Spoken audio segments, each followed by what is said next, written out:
Good morning. Welcome to our critical appraisal sessions on behalf of Clinical Epidemiology Unit.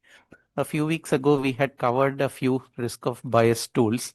We had used ROB2 checklists for various study designs under RCT.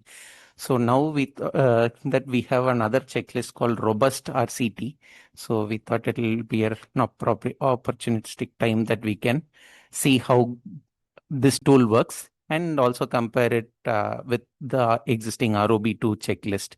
So to do this presentation, we have Dr. Namrata, Consultant in General Medicine Clinical Epidemiology Unit, who will take us through why this new checklist and also illustrate with an example and compare it with the existing ROB2 tool. So I'll hand over to Dr. Namrata for the presentation. Thank you, sir. Good morning. I'm Namrata. I'm presenting on the use of the robust RCT checklist. I just wanted to tell that this is an interactive session because the idea is that we understand how to use the tool. So everyone's not here, but when we get there, there is an audience poll in the end. So if everyone could participate, it will be good.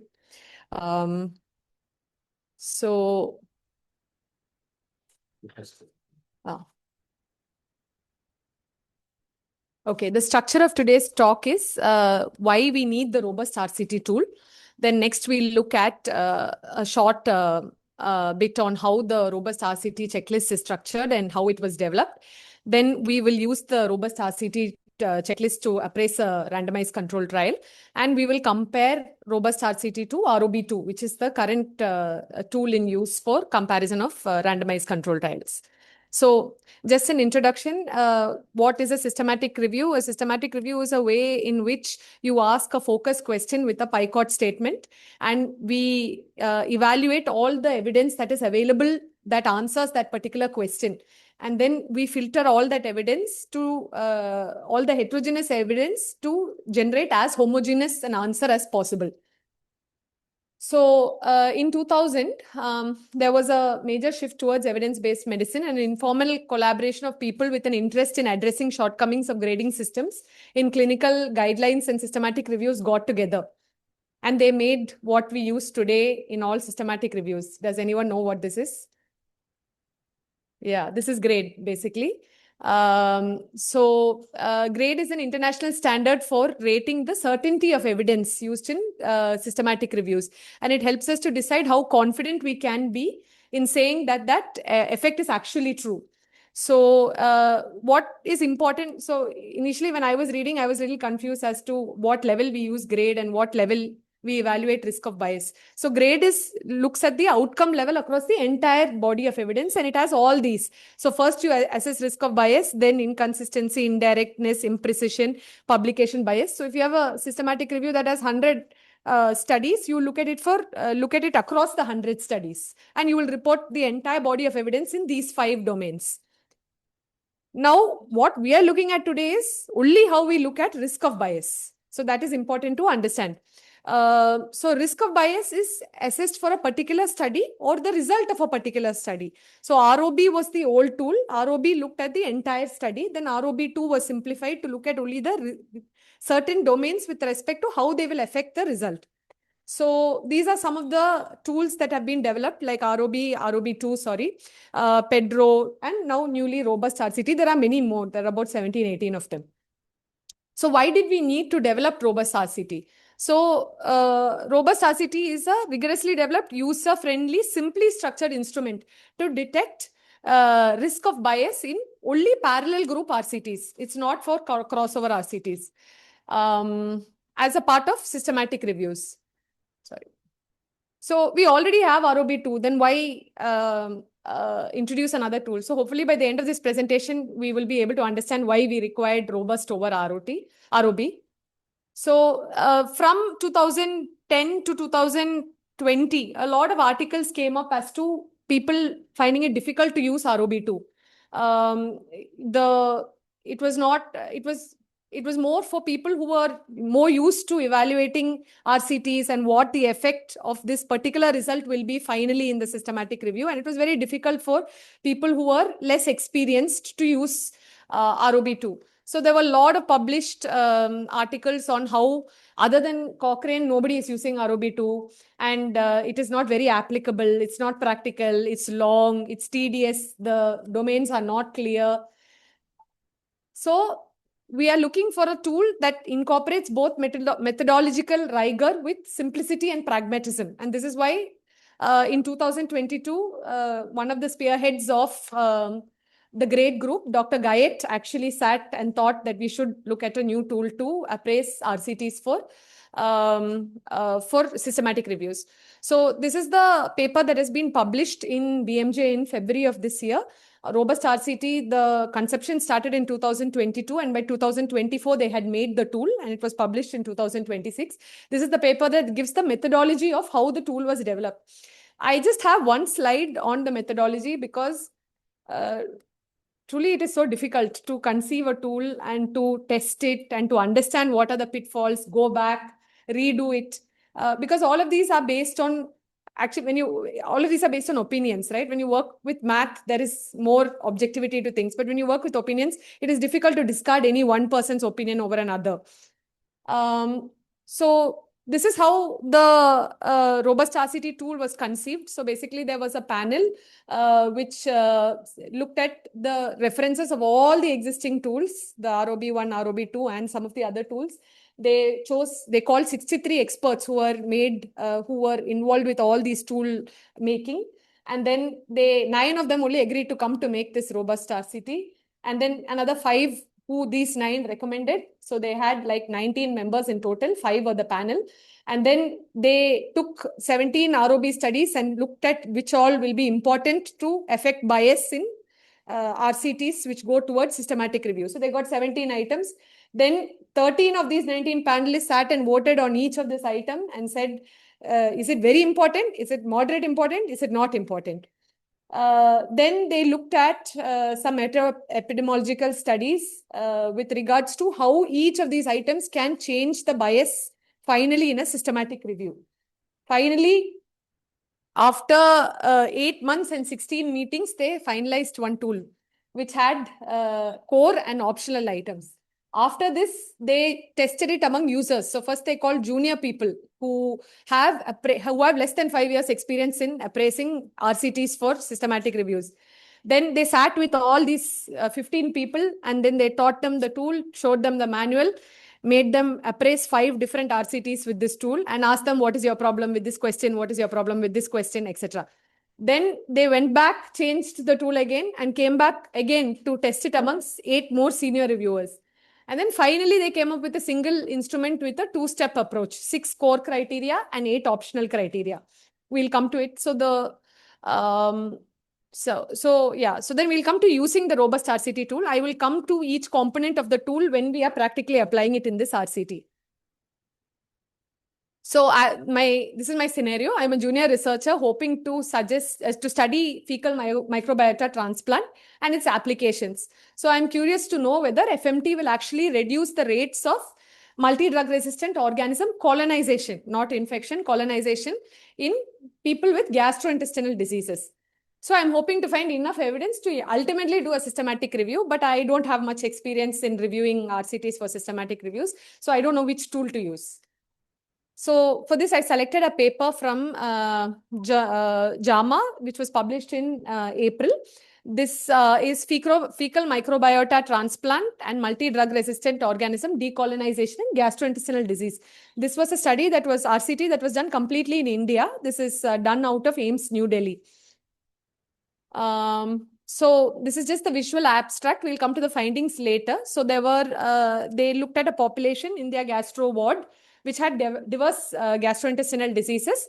They swabbed them for multi-drug resistant organisms from a rectal swab. And then those who had multi-drug resistant organisms, they asked them, will you be willing to participate in this trial, where we give you either fecal microbiota transplant or a sham intervention. And those who said yes, they gave the intervention, and 4 weeks later, they looked at how many of them have cleared the multi-drug resistant organism. So how So the PICOT statement is population with gastrointestinal diseases and persistent MDRO colonization. MDRO is multi-drug resistant organism. The intervention is either fecal microbiota transplant via colonoscopy, or the control is a sham intervention, wherein they did a sigmoidoscopy with a saline injection.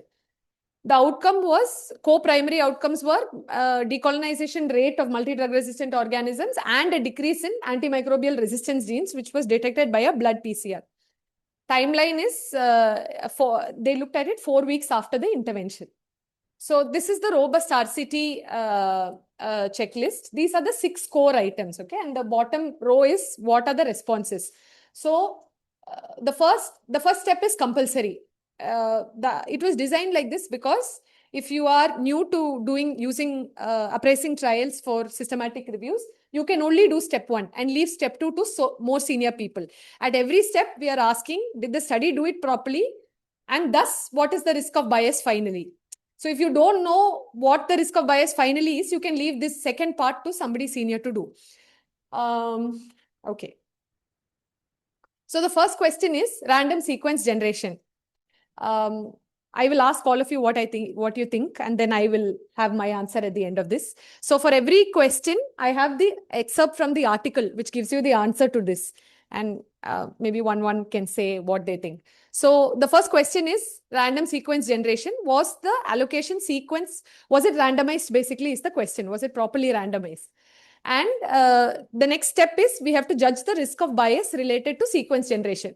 So now I'm coming to the excerpt from the article. The article says eligible patients were randomized in a 1:1 ratio to receive FMT versus colonoscopy or sham intervention. And the randomization will be performed by a biostatistician using a computer-generated random number sequence. Stratified randomization because they felt that they were not sure whether CLD people have different microbiota from acute pancreatitis and do they have different microbiota from IBD. So they stratified this between these 3 groups of gastrointestinal patients. So Osborne, do you think this seems like it was randomized? So I also thought so. There is a manual for the robust checklist. So they have said that if you have mentioned as explicitly that you have randomized and mentioned the type of randomization, I mean, whether it was stratified or simple or block and what you used to measure the randomization, then it is pretty likely that the randomization process was adequate. So I felt definitely the randomization sequence was adequately generated and you can, the risk of bias is low. We know who did the randomization, how it was done, and whether it was simple, stratified, or block. The next question, item 2, is allocation concealment. So, allocation, Nivin, will you be able to tell me why is allocation concealment important? I have randomized. Why is it important that I conceal allocation?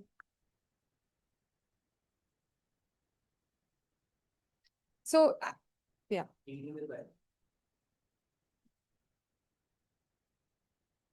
To reduce interviewer bias. Allocation concealment is a way to ensure that randomization is actually implemented in practice, right? Now, if the computer generates one list and then I tape this list to the wall and the researcher knows who's going to get what next, and he calls all the people he likes to get the intervention and tells the people he doesn't like to come later and get the treatment. Anyway, it is a randomized list only, but what has been given to the people, the randomization process has been lost. In the sense, you will have a selection bias at this point. Even though at the pre-conception stage you did the randomization properly, that was not translated into the population. So you will not be able to balance confounders if you don't conceal allocation. So basically, allocation concealment is the practical way to bring this randomization that has happened inside the computer into the population that you're evaluating. So the excerpt from the article says eligible patients were randomized in 1:1 ratio to receive single session of FMT versus colonoscopy versus sham intervention. FMT via, colonoscopy or sham intervention using sequentially numbered opaque sealed envelopes. I didn't get your name, sorry. Saurabh, do you think this is an okay way to do allocation concealment? Sequentially opaque? Yeah. So Saurabh says that this is a verified way to do allocation concealment, okay? But Robust says that they didn't tell if the envelope is opened sequentially by the people. So you have to say you gave envelope sequentially, which was opaque, and the person also opened it sequentially, then only you will know 100% the allocation was concealed. Other ways of allocation concealment are also there through this interactive voice response or pharmacy-based allocation. Here, obviously, that cannot be done because it's an intervention. So, because they have not mentioned that the envelopes were opened sequentially by every person who's coming next to take the envelope, we have to say that it was probably concealed and there is probably low risk of bias. Okay. Third question to Kamal. Blinding of participants. So blinding means participants don't know whether they're getting FMT or whether they're getting sham. So were the participants blinded? And we specifically mentioned that not open sequences. They give a separate nerve on what exactly needs to be done. Correct. There is a manual. Okay, so Dr. Anna's question was that in item 2, had they specifically mentioned that if envelopes were not sequentially opened, then should we downgrade it? Yes, it is mentioned like that actually. There is a 40-page manual on how to use robust RCT, which gives it with examples. So it's very user-friendly. Like, so yeah. So blinding of participants. So Kamal, I want to ask you if you are getting so when blinding is done, no, like you have to ask, can the participant change the outcome? For example, if an outcome is like death, whatever you do, probably you cannot change death. But if if the outcome is some like, do I have bloating after the end of getting FMT versus sham intervention? That if you feel like you've got FMT, you'll think, oh, I have less. You could be influenced by it. It's a subjective outcome, right? So it's a participant reported outcome. So one question to always ask when you need to know whether blinding was important towards risk of bias is, one question to ask definitely is the outcome influenced by blinding? Am I clear with that? Like the second thing is, can the participant do anything? Can he do any co-interventions to change the outcome? For example, Kamal, if you are getting fecal microbiota transplant and you feel like you have to improve your gut bacteria, will you eat curd and Yakult and idli dosa, or will you eat CT food and KFC chicken? Yeah, you'll eat the first option, right? So actually here a co-intervention like consumption of lactobacillus or curd or probiotics can actually change the amount of finally MDR organisms that are detected in your gut at the end of 4 weeks. So here the outcome is objective. It is a measurement of the genetic amount of bacteria that are there. But participant-related outcomes can change the participant-related co-interventions can change the outcome. So in this study, it is important that the participant is blinded. So here it says enrolled patients were randomized to receive either fresh FMT versus colonoscopy via colonoscopy or a sham intervention after standard polyethylene glycol bowel preparation. Who is after? Sorry, can I ask you if you think, will patients be able to understand if they have a colonoscopy or a sigmoidoscopy? They will probably not be able to understand. Like, so patients are blinded in this study. But the problem is the robust manual states that it should be written that patient has been blinded. You cannot write double blinded, triple blinded and leave it to the assessor to understand which of this is double, who was the double who was blinded. So because of that, participants were probably blinded and thus the bias is probably low.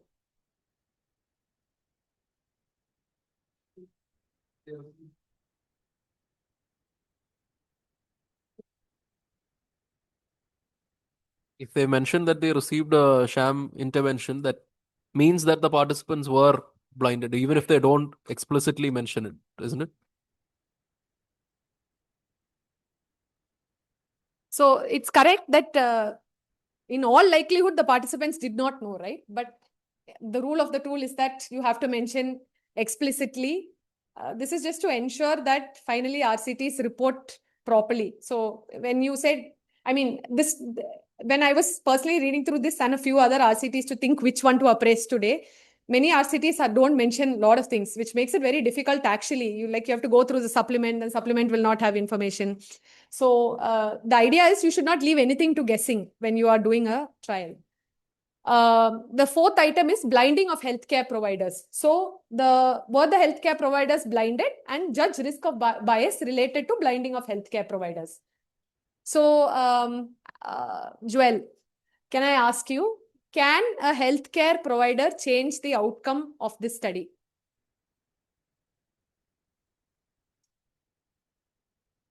Do you think? I'm not asking about co-interventions. I'm asking about outcome. The outcome is, for example, if you say I'm going to give ibuprofen versus placebo to somebody and look for local features of warmth, tenderness in some injury, does it subside or not? That is judged by the healthcare. So the fellow who gets ibuprofen, if he knows the patient has gotten, he'll say, oh, it's less. If he doesn't know that, he will probably say the inflammation hasn't reduced. So that is a healthcare reported outcome. So probably this one, I thought the outcome is objective, so they cannot change the amount of genes, right? It's a PCR, it gives you a cycle time. But can healthcare provided co-interventions change the outcome, Shakti? Okay, so like if I knew that somebody was getting FMT and they developed some cold and 5 days later their cold is not resolved, I'll not give azithromycin. But if I know that a person has gotten sham treatment and cold has not subsided in 5 days, I'll be like, oh, why don't you take on azithromycin? You know, so you'll be more careful with what antibiotics you're giving to the FMT, because you know that antibiotics in this 4 weeks can actually change their microbiota 4 weeks later, right?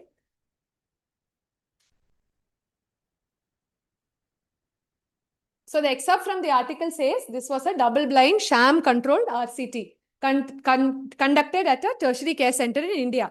The body of the article doesn't mention who was blinded. We assume that patient was the one person who was blinded. The other two, we are not sure.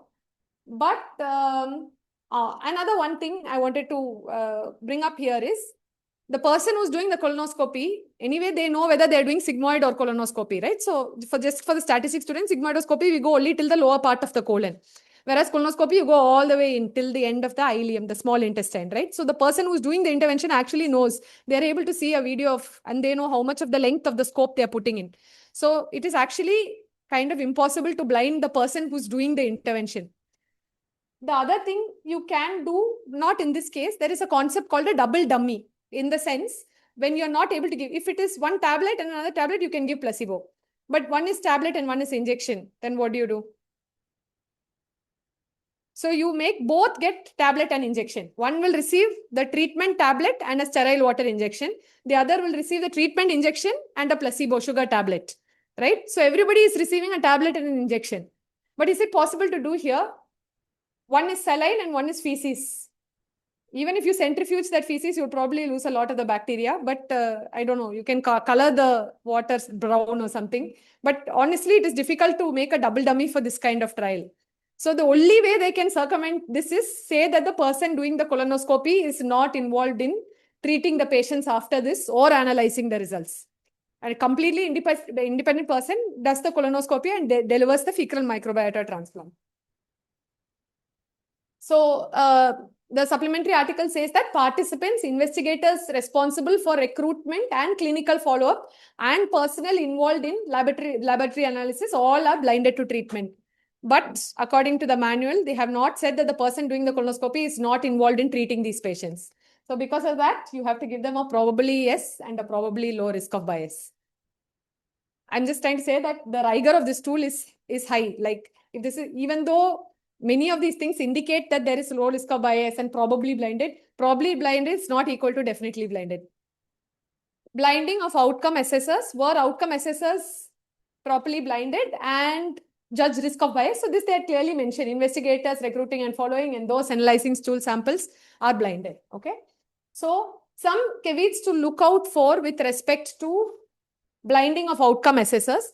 So Daniel, can I ask you, for patient-related outcomes, you must always remember that patients are outcome assessors. For example, similarly, if you're giving ibuprofen for somebody who has a wound, if the outcome is pain score, then definitely they should be blinded to whether they are receiving ibuprofen or not, right?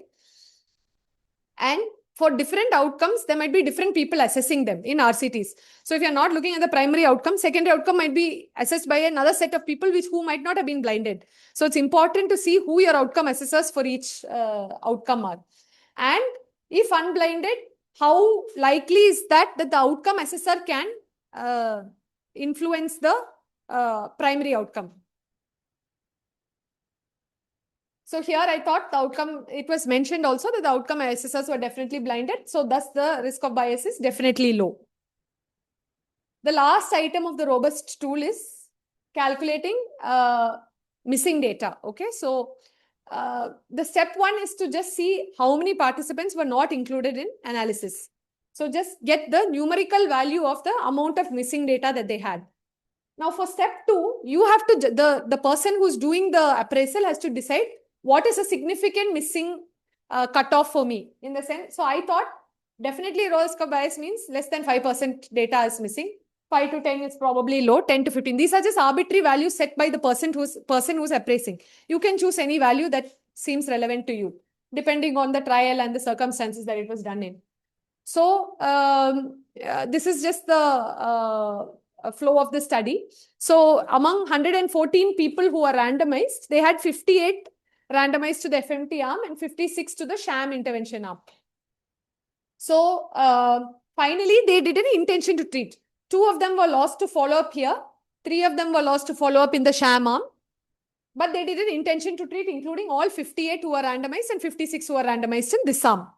They classified these 5 people as non-responders. Okay, they said that they did not have MDRO decolonization at the end of 4 weeks.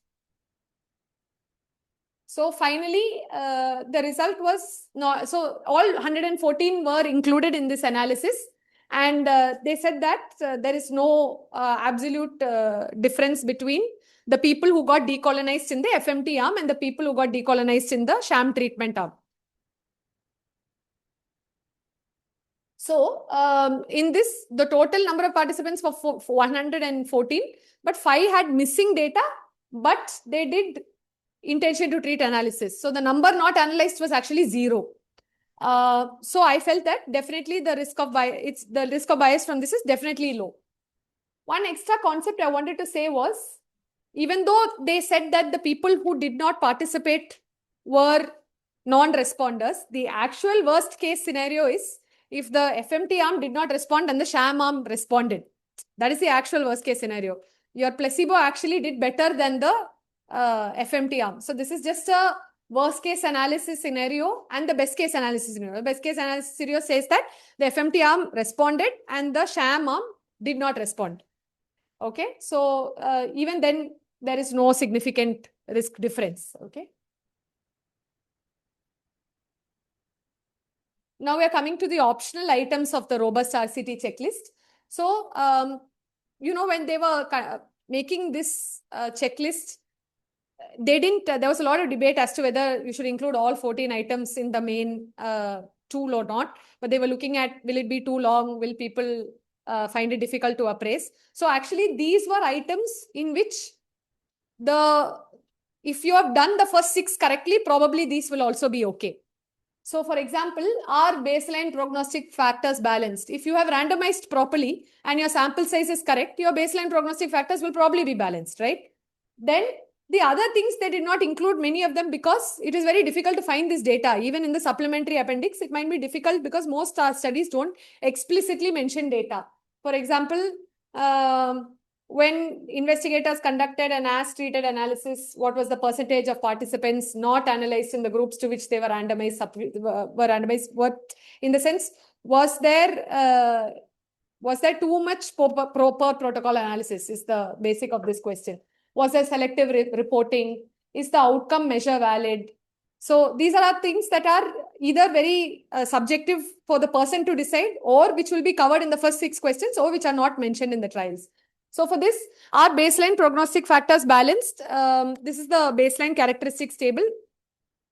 There was some difference between the number of people that got central line inserted, Foley's catheter inserted, but all this was more in the intervention arm.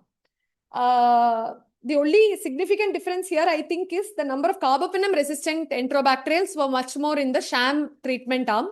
which we don't know if could have affected their final data. So were baseline, I couldn't understand why, despite a rigorous randomization and an adequate sample size, they needed only 70 sample size and they got 114. But despite that, there was some imbalance between the prognostic factors. Are co-interventions balanced between groups? Yes, probably yes. They haven't mentioned it, but they have said that they have given equal treatment to everyone. One more thing I felt they should have included in their baseline data is how many of them got what antibiotics in that 4 weeks before checking. They didn't mention that specifically, even in the supplementary. Then did outcome assessors or assessment or data collection differ between groups? It did not differ, and follow-up time also was same. Was the outcome measure valid? Yes, it was. Sorry, what is the outcome measure and optional? Which one? The fit. Outcome measure and optional. That's a very. So they felt that. Dr. Anna asked was why was it that the outcome measure validity was treated as an optional item? So they felt that for people across different strata, it is very difficult to assess whether this is a good outcome or not. In the sense, hard outcomes like mortality and all, definitely people will say are important outcomes. But you can, for a junior researcher, saying that checking antimicrobial genes after giving a sham treatment versus an FMT, I wouldn't know whether it is a bad way to do it. In the sense, I would say that it is an okay way to do it. I don't know if there are better ways to do it. So they felt that that was, we should leave it as an optional item.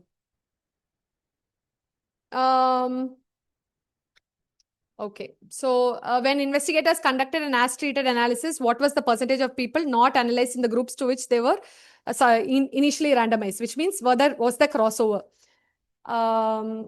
Was there selective reporting? No. And was the trial terminated early? No.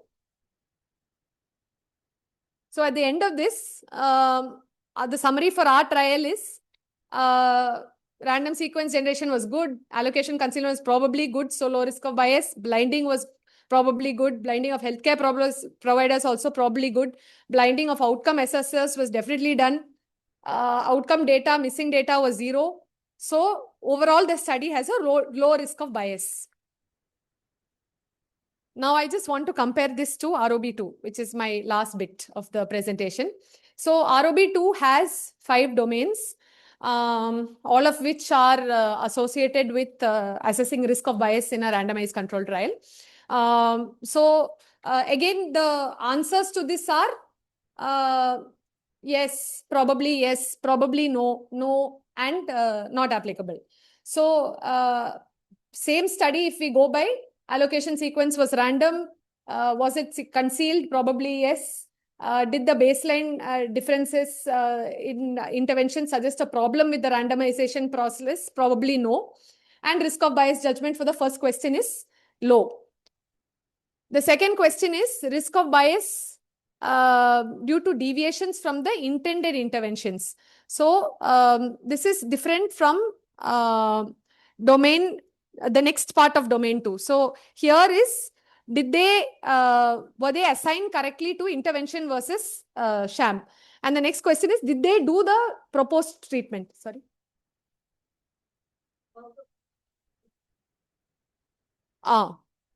Yeah. Next one. So this is for the ITT part. So were participants aware of the assigned intervention during the trial? Probably not. And were the people delivering treatments aware? Probably not. Were there deviations from the intended intervention? That these are all not applicable because the first 2 questions are probably not. The sixth 2.6 is, was an appropriate analysis used to estimate the effect of assignment to intervention? Probably yes. And that was intention to treat analysis was used. And was there potential for substantial impact? Not applicable. So again, risk of bias is low. Then domain 3 is missing outcome data. So here they didn't have any missing outcomes. So it's probably data for all outcomes are available, and they're not actually available, but they have done some analysis, including people with missing data as well. So risk of bias is low. Risk of bias in measurement of outcome. Was the method of measuring outcome inappropriate? No. Could measurement have differed between intervention groups? No. And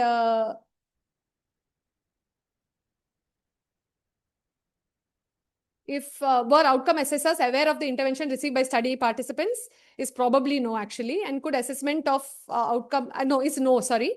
And could assessment of outcome have been influenced by the knowledge of the intervention received? And the next part is also not applicable. So again, risk of bias is low.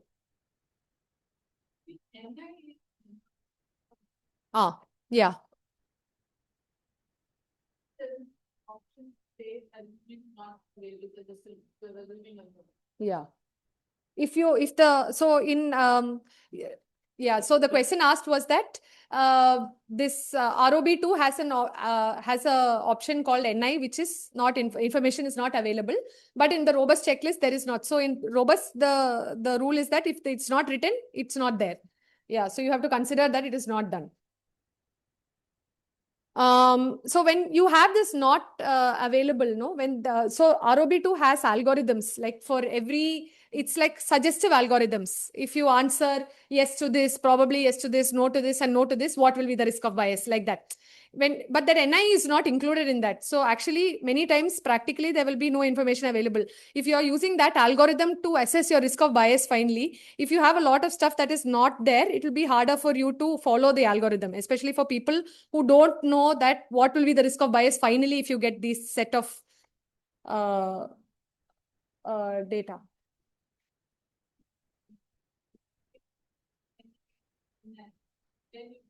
Correct. But for this, for risk of bias judgment, at the end of this, you have to make a decision as to whether you think there is a significant risk of bias or not.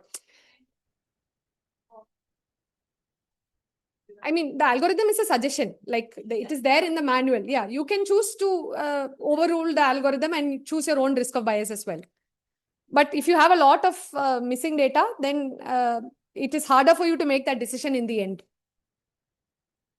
Risk of bias in selection of the reported result. So were the data that was produced in this result analyzed in accordance with the pre-specified analysis plan? Yes. And is the numerical result being assessed likely to have been selected on the basis of results? No, not from multiple analysis of eligible data or multiple outcome measurements. So risk of bias is low. So overall, risk of bias from this study is low. This is just to say that the ROB tool is much more extensive and harder to use when, because each question has a lot of sub-questions, and some of them have to be answered if the previous one is yes, some of them have to be answered if the previous one is no. And if you're not able to find information, you'll probably get stuck somewhere in between. So finally, coming back to our main question, which was what tool would I use to appraise this article if I were to do a systematic review finally with this article. So I have a Slido poll, but I am not sure if it will work. Is anyone able to join this? No. No.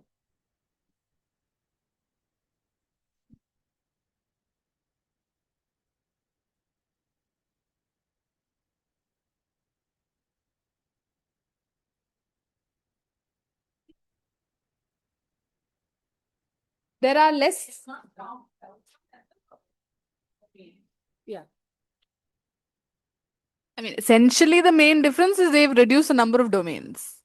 Like, because the first two things is pretty much the same, like randomization, allocation, blinding, this thing, and only the baseline characteristic they've made it optional, and the outcome domain has been taken off, sort of. I just have a doubt. Suppose all your you have the 6 questions which are compulsory, and you also have those optional questions. If your 6 questions are like that there's low risk of bias, but your optional questions have like like iffy, high risk or medium risk, does that affect your final score? There is no score. There is no score as such for robust RCT. Like if you want to go into the optional questions, you can. Whether it affects your risk of bias also is up to the investigator. You have the first 6 questions definitely have to be done. That also step 1 definitely has to be done. With that, you can decide to judge risk of bias based on those 6 questions alone. But if you feel somewhere that one of the optional questions are important in that study, then you should incorporate it. Just one more question. In those first six compulsory questions, suppose one of them had high risk, does the overall risk of the bias of the studies go to high risk? Like, for example, in ROB2 tool, any one of those 5 domains, there's a high risk of bias. Your overall risk of the bias for the study becomes high risk. Change that. Even if in ROB, it will depend on the outcome. So even if you say like blinding was high risk, if the outcome was mortality, then if for mortality outcome, ROB overall will be low risk. Whereas, so just because one of it is high risk doesn't automatically become overall high risk. Correct. Something in ROB. Correct, Mother. In ROB, just because one of them is high risk doesn't mean the overall becomes it varies from outcome to outcome. Yes, in ROB2, if for the it is outcome based, because for every outcome you assess a risk of bias. So for that particular outcome, if there is even one domain which is scored high risk of bias, then as per the algorithm, finally it becomes high risk. You will say high risk is not blinded, but then the outcome is mortal. Or you're saying in that No, case, you put we're assessing for an outcome. For that the particular outcome, if will the have to be yeah. blinding. Yes, as mentioned, for one outcomes, for mortality, you may assess saying that the risk of bias is low, but for the outcome of quality of life, you will rate that the risk of bias is probably high. Robust as well, the risk of bias is outcome specific, right? It's not study specific, outcome specific. Yes, I mean, initially when risk of bias was started for the purpose of systematic reviews, that was the feedback of the initial ROB1 tool or conventional risk of bias tool, because it was more study based. That was the drawback for which the risk of bias 2 tool was designed. So when they designed risk of bias 2 tool, it was more outcome based, meaning whatever is the outcome of interest in our systematic review, we assess the risk of bias for each of those outcomes specific and then apply those for the final assessment of grade for that particular outcome. But now, given that risk of bias 2 did not only make that modification, but they also intensified the rigor for each of those domains. Because in risk of bias 1, it was a straightforward question. Was it randomized? Was allocation concealed? It was literally a one sentence question which could have been answered, and each study's risk of bias could be assessed even within 5 to 10 minutes. So with the increased rigor, it became so extensive that it takes about 30 to 45 minutes or even an hour for one study's risk of bias to be assessed. So that seems to be the feedback on risk of bias 2 tool. So now the other researchers feel that a simpler checklist may be better. So they are in the process of designing this robust tool so that it may probably less intensive. I mean, it is less intense so that it may be a little bit user friendly. But I think this is still in a process. I don't see any of the, I mean, Cochrane does not seem to have switched over to robust tool yet, or even grade does not seem to be in line with robust 2 tool yet. So we think this is probably in pipeline, which may or may not undergo a few more modifications because before it becomes a standard of practice in reporting systematic reviews. But just that this tool has been released, we thought this would be a right time to sensitize participants that there is a new checklist which has been released, which is somewhere, I mean, coming up, so that we should all be aware that this is something that may be coming up. But as of now, it seems to be risk of bias 2 tool. But as Dr. Namrata also pointed out, I mean, even though risk of bias 2 tool has been there for years, some of the systematic reviews continue to report only the earlier ROB checklist. Even a Cochrane review, which was published as recently last year, seems to have used the previous risk of bias tool. So there seems to be some reluctancy in using this risk of bias 2 because it's time intensive. But time will tell whether we will have to get adapted to risk of bias 2 only, or whether this modification may come into effect in near future. Yeah, I had made this poll for people to vote as to which is easier. It looks like more people have voted for ROB2, but only 3 people have only 3 people have voted, but still. Shall we wait for 2 minutes for people to? I don't know if the scanning works. It's better to use the code.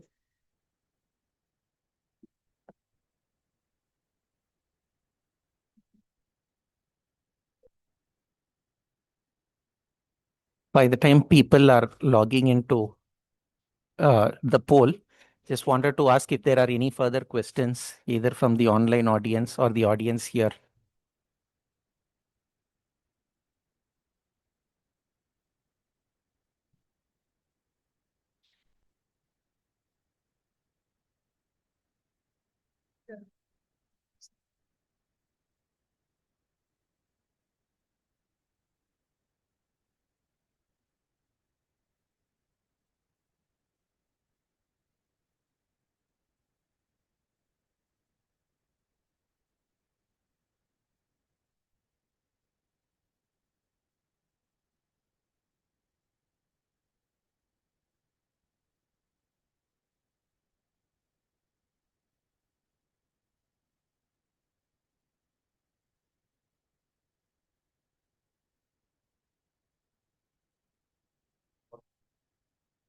How does this work in terms of assessing risk for systematic review? Like in ROB2, we have 5 domains and each looks at one type of bias, like reporting bias, selection bias. And finally, it comes in that pictorial format. And even if there's a high risk of bias, we know which domain it is belonging to. In this, is there something like that? Like if your randomization is bad, is there a pictorial thing or something we can see?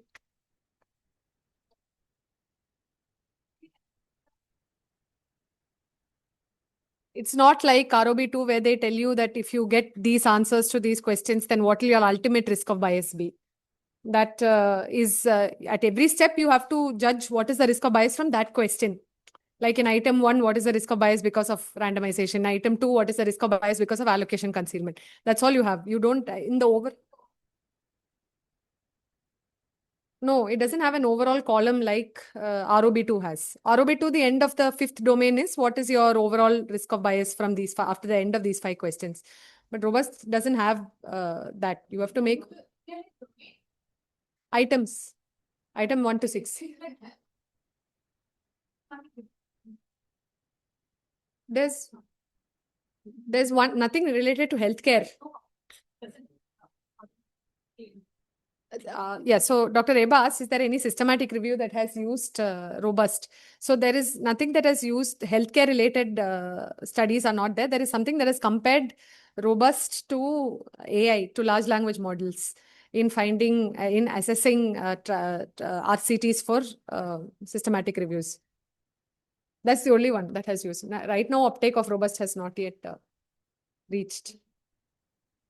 Regarding your question on overall assessment, the initial ROB2 did not have an overall assessment.